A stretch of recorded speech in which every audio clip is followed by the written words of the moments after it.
शीतल वर्मा और आज हम लोग पढ़ने वाले हैं about Akbar the Mughal emperor. So आपको कोई भी लेक्चर अपार्ट फ्रॉम हिस्ट्री भी दूसरे सब्जेक्ट्स का अगर आपको डाउनलोड करना है तो आप हमारी वेबसाइट विजिट कर सकते हैं जिसकी लिंक डिस्क्रिप्शन में है। So let's get started. Now, Akbar was born to Hamida Bano Begum and Humayun on 15th October 1542 at Umer Court, Sindh region, and at the age of 9 he was appointed governor of Punjab. उन्हें पंजाब का governor बना दिया गया था 9 साल की उम्र में। और उनके फादर की डेथ के बाद, हुमायूं की डेथ के बाद, उन्हें 13 साल की उम्र में सिंहासन पर बैठा दिया गया था कालानौर पंजाब में। और ये किसने किया था? बैरम खां ने किया था। बैरम खां कौन थे? अकबर के ट्यूटर थे और बाद में वो अकबर के रेजेंट बन जाते हैं और उसके बाद वकील बन जाते हैं किंगडम के। सो रेजेंट का क्या मतलब होता है? जब मोनार्च माइनर हो, मतलब या तो उसकी एज कम हो या वो डिसेबल हो, तो उसकी जगह पे जो एडमिनिस्टर करेगा या उसकी जो हेल्प करेगा उसे रेजेंट कहा जाता था। तो बैरम खां वर्क करते थे एज रेजेंट ऑफ अकबर। हम लोगों ने पिछले सेशन में देखा था कि हुमायूं अपनी अथॉरिटी रीगेन करता है on Delhi throne after battle of Sirhind. फिर कुछ टाइम बाद हुमायूं की डेथ हो जाती है। सो अफ़गान्स जो होते हैं, जो सुर डायनेस्टी में अफ़गान्स रूलर थे, वो लोग वापस अपना सर उठाने लगते हैं, वापस कैप्चर करने की कोशिश करते हैं दिल्ली को। So Afghan army led by Hindu general Vikramaditya Hemu, वो किसके जनरल थे? मोहम्मद आदिल शाह के। वो कैप्चर करने की कोशिश करते हैं दिल्ली को। So Akbar under the leadership of Bairam Khan march करते हैं टुवर्ड्स पानीपत। पानीपत कहाँ है? हरियाणा में है। और पानीपत में ही इन दोनों के बीच में युद्ध होता है। किसके बीच में? बैरम खां, अकबर की आर्मी, एंड हेमू, मोहम्मद आदिल शाह के कमांडर। इनके बीच में युद्ध होता है पानीपत में, जिसे हम कॉमनली कहते हैं सेकेंड बैटल ऑफ पानीपत, जो कि 5 नवंबर 1556 को होता है, जिसमें अफगान्स हार जाते हैं और एंड हो जाती है फाइनली सुर डायनेस्टी दिल्ली से। एंड अकबर फर्मली बैठता है दिल्ली के थ्रोन पे। अब सेकेंड बैटल ऑफ पानीपत में बहुत ही मेजर रोल होता है बैरम खां का, और उन्हीं की वजह से अकबर ये बैटल जीतता है। इसीलिए अकबर उन्हें क्या टाइटल देता है? खाने खाना का। और बैरम खां, क्योंकि अकबर बहुत जल्दी इन्फ्लुएंस या बहुत ज़्यादा इन्फ्लुएंस था बैरम खां का अकबर के ऊपर, इसीलिए उनके खिलाफ एक षड्यंत्र रचा जाता है और बैरम खां को मरवा दिया जाता है। जब वो मक्का जाते हैं होली विजिट पे, तब वहाँ पे उनकी डेथ हो जाती है। अब अपने एम्पायर को एक्सपैंड करने के लिए अकबर बहुत सारे कॉन्क्वेस्ट करता है। सो 1561 में बाज बहादुर के अगेंस्ट, वो मालवा के रूलर थे, उनके अगेंस्ट मुग़ल कमांडर अदम खां जाते हैं। देन 1564 में Rani Durgavati of Gondwana and her minor son Vir Narayan के खिलाफ आसिफ खां जाते हैं। और ये जो इसके बाद ही गोंडवाना जो है वो मुगल्स का वेसल स्टेट बन जाता है। Vassal state means subordinate to other state. फिर 1567 में राणा उदय सिंह ऑफ चित्तौड़ के अगेंस्ट अकबर खुद जाता है और वहाँ के जो डिफेंडर्स थे, जो आर्मी के लोग थे, उनके करेज और स्ट्रेंथ को देख के अकबर जो आगरा फोर्ट है उसके एंट्रेंस गेट पे वहाँ के 2 लीडर्स के स्टैच्यू बनवाता है। फिर 1572 में मुजफ्फ़र शाह अगेंस्ट मुजफ्फ़र शाह ऑफ गुजरात अकबर जाता है और इसी की विक्ट्री के बाद बुलंद दरवाज़ा अकबर बनवाते हैं फतेहपुर सिकरी में।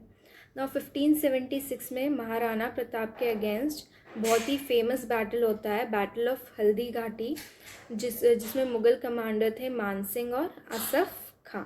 देन बहुत सारी और भी स्टेट्स हैं, उनको कॉन्कर करते हैं, जैसे जैसलमेर, कांधार, अजमेर, रणथंबोर, बीकानेर, ऐसे बहुत सारी स्टेट्स कॉन्कर करता है। और जो आखिरी कॉन्क्वेस्ट होता है अकबर का, वो 1601 में अगेंस्ट मीर बहादुर ऑफ असरगढ़। असरगढ़ कहाँ है? मध्य प्रदेश में है। अब हम पढ़ेंगे about policies of Akbar. First is Rajput policy. So there were twin pillars of Rajput policy of Akbar. पहला तो वो सेटिस्फाइड रखता था सारे राजपूत रूलर्स को और उनसे फ्रेंडशिप करके रखता था, एंड सेकेंडली वो उनकी लॉयल्टी और ब्रेवरी का यूज़ करता था to strengthen his own position. So ये जो राजपूत थे ये बहुत ही इंपॉर्टेंट सपोर्टर्स हो गए थे मुगल्स के। एंड फिर और क्या किया उसने राजपूत पॉलिसी में, मैट्रिमोनियल अलायंसेस फॉर्म किए।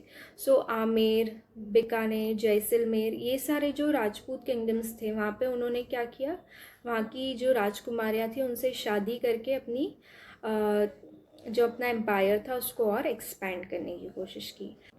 Next is Deccan policy. So Deccan में उन्होंने क्या किया, अपनी एम्बेसीज सेंड की ताकि जो रूलर्स हैं वहाँ के वो उनका डोमेन एक्सेप्ट करें। Next is religious policy. So जो अकबर ने इतना बड़ा एम्पायर एक्सपैंड किया था वो सिर्फ उनकी मिलिट्री पॉलिसी की वजह से नहीं था, उसमें बहुत बड़ा हाथ उनकी रिलीजियस पॉलिसीज़ का भी था जो हिंदूज़ के लिए होती थी। सो फर्स्ट इज़ उन्होंने अबॉलिश किया पिलग्रिमेज टैक्स 1563 में। He led construction of Ibadat Khana in 1575 near Jama Masjid इन फतेहपुर सिकरी। ये उन्होंने 1575 में स्टार्ट कराया था और इसमें क्या होता था, फ़िलासफ़िकल डिस्कशंस और स्पिरिचुअल डिबेट्स होते थे, रिलीजियस मैटर्स पे डिस्कशंस किए जाते थे और सिर्फ एम्पायर से ही नहीं बाहर से भी लोगों को एनकरेज किया जाता था ताकि वो इन डिबेट्स में पार्ट लें। अब अबू फैज़ल और बदौनी यहाँ के फेमस डिबेटर्स हुआ करते थे। उन्होंने स्टार्ट किया मज़रनामा जो 1579 में उन्होंने स्टार्ट किया। मज़रनामा में क्या होता था, जो इबादत खाने में डिबेटर्स होते थे वो अपने पॉइंट ऑफ व्यू रखते थे।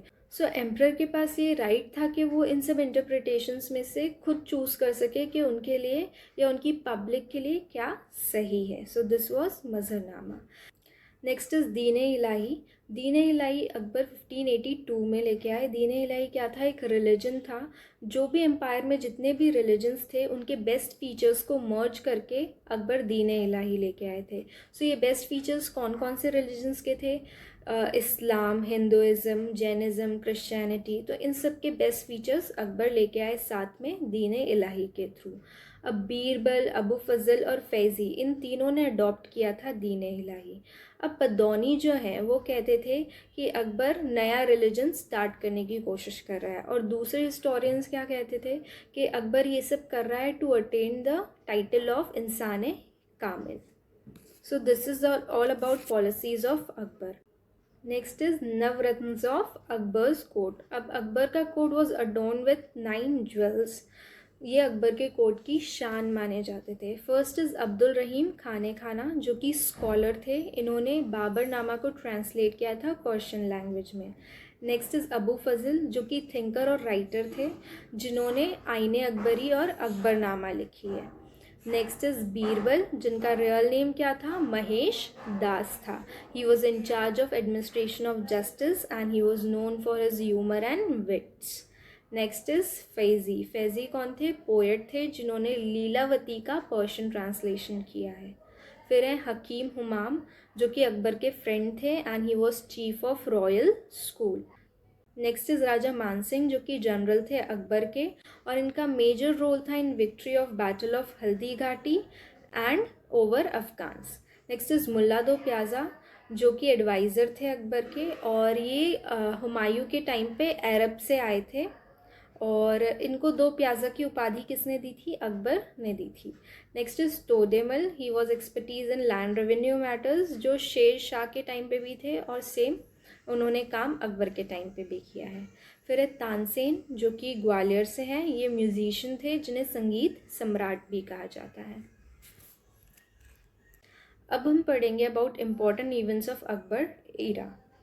सो ये जो टेबल है ये बहुत इंपॉर्टेंट है। डायरेक्ट क्वेश्चंस बनते हैं कि फ़तेहपुर सिकरी कब बना था या जजिया कब अबॉलिश किया गया था, तो ये कुछ इंपॉर्टेंट ईयर्स हैं जो आपको याद रखने हैं।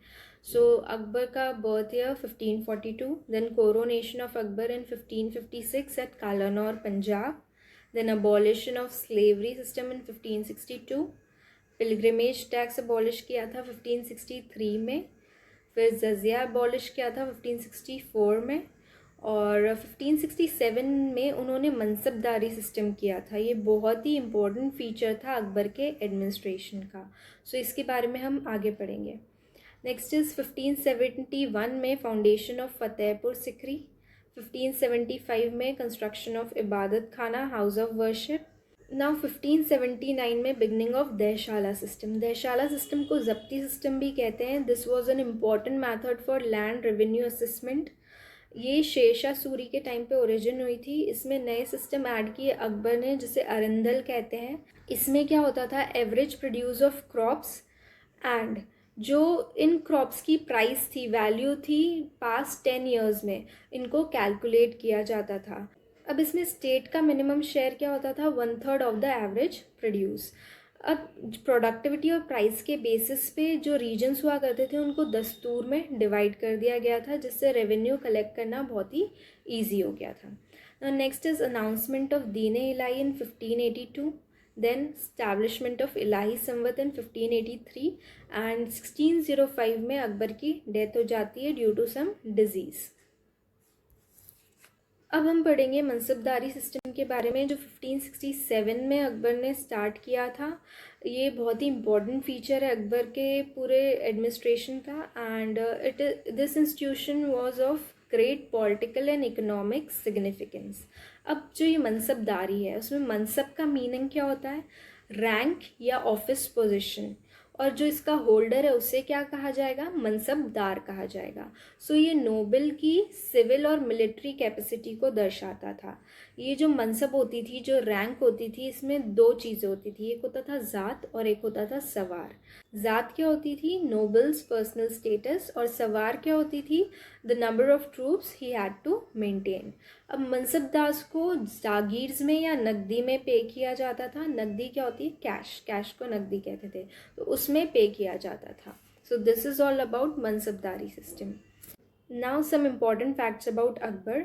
अकबर डाइड इन 1605 और उन्हें कहाँ बरी किया गया था, सिकंदरा में नियर आगरा। अकबर ऐसे पहले मुग़ल रूलर थे जिन्होंने रिलीजन और पॉलिटिक्स को सेपरेट किया था। अकबर ने मुग़ल इंडिया को पहली ऑफिशियल लैंग्वेज दी थी पर्शियन। अब हमने पर्शियन इन्फ्लुएंस, तो जब हुमायूं लौट के आए थे पर्शिया से, तभी से इंडिया में पर्शियन इन्फ्लुएंस देखने को मिल जाता है, और अकबर ने क्या किया, पर्शियन को ऑफिशियल लैंग्वेज बना दी। नेक्स्ट इज जो बीरबल थे, नवरत्न थे जो अकबर के, उन्हें कब मार दिया गया था, उनकी कब हत्या कर दी गई थी, जब वो बैटल कर रहे थे यूसुफजई ट्राइब से इन 1586।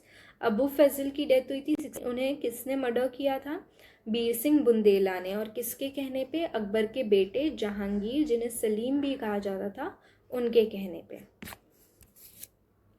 Next is Akbar's period is known as golden period of Hindi literature. अब ऐसा क्यों कहा जाता है, क्योंकि अकबर के टाइम पे बहुत सारी बुक्स लिखी गई, और अकबर ने एक ट्रांसलेशन डिपार्टमेंट भी खोला था, जिसमें महाभारत, रामायण और पंचतंत्र का भी ट्रांसलेशन पर्शियन में हुआ है।